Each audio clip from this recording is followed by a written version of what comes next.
In the original Killing Us Softly, I said that I would be asking of you something that no one has ever asked before, and that is to take advertising seriously. These days, we do take advertising more seriously. Advertising has increased from a $20 billion a year to a $180 billion a year industry. The average American is exposed to over 3,000 ads every single day and will spend 3 years of his or her life watching television commercials, just the commercials. The ads, as you know, are everywhere. They're on radio, television, newspapers, magazines, billboards, bumper stickers. Here, one company brags about its ability to put advertising in your face all over the place. And at the same time, everyone in America still feels personally exempt from the influence of advertising. So wherever I go, what I hear more than anything else is, I don't pay attention to ads, I just tune them out. They have no effect on me. Now, I hear this most often from people wearing Gap t-shirts, but that's another story. It certainly is true, in fact, it's more true than ever, that advertising is the foundation of the mass media. The primary purpose of the mass media is to sell products. Advertising does sell products, of course, but it also sells a great deal more than products. It sells values, it sells images, it sells concepts of love and sexuality, of romance, of success, and perhaps most important, of normalcy. To a great extent, advertising tells us who we are and who we should be. What does advertising tell us today about women? It tells us, just as it did 10 and 20 and 30 years ago, that what's most important about women is how we look.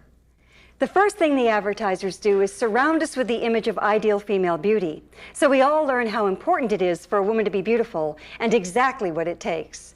Women learn from a very early age that we must spend enormous amounts of time, energy, and above all, money, striving to achieve this ideal and feeling ashamed and guilty when we fail. And failure is inevitable because the ideal is based on absolute flawlessness. She never has any lines or wrinkles. She certainly has no scars or blemishes. Indeed, she has no pores. Women's bodies continue to be dismembered in advertising. Over and over again, just one part of the body is used to sell products, which is, of course, the most dehumanizing thing you can do to someone. Not only is she a thing, but just one part of that thing is focused on.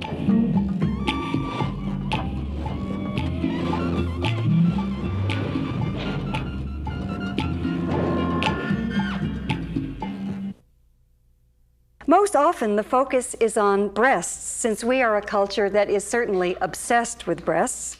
And breasts are used to sell absolutely everything. The most dependable fishing line in the world. Women are constantly told we must change our lives by increasing our breast size, and the stakes are high. Does your husband wish you had larger breasts? And if he does, the implication is very clear. You better change your body, as opposed to changing your husband. Basically, we're told that women are acceptable only if we're young, thin, white, beautiful, carefully groomed and polished, and any deviation from that ideal is met with a lot of contempt and hostility. You never thought you'd lose your looks either. And look at the kind of real contempt that there is for this woman who's portrayed as completely valueless now. These days, the greatest contempt is for women who are considered in the least bit overweight, as in this classic, "I'd probably never be married now if I hadn't lost 49 pounds, which one woman told me was the best advertisement for fat she'd ever seen. The primary message that young women and girls get in our culture today is the message in this ad. At the top it says, "The more you subtract, the more you add." What a horrible message. The more you subtract, the more you add. At least 1 in 5 young women in America today has an eating disorder, the most common of which are anorexia and bulimia. And if you think of an eating disorder as any kind of disordered attitude towards eating and one's appetite, it's probably closer to 4 out of 5. Now, where else could this image of thinness come from, if not, at least in part, from the media images that surround us and that tell us in order to be acceptable, we need to be painfully, unnaturally thin?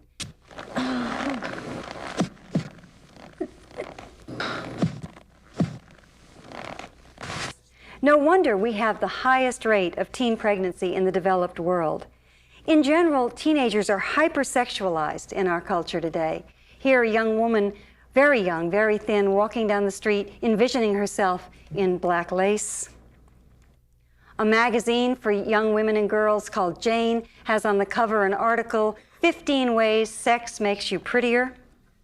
There continue to be lots of ads that normalize and trivialize battering.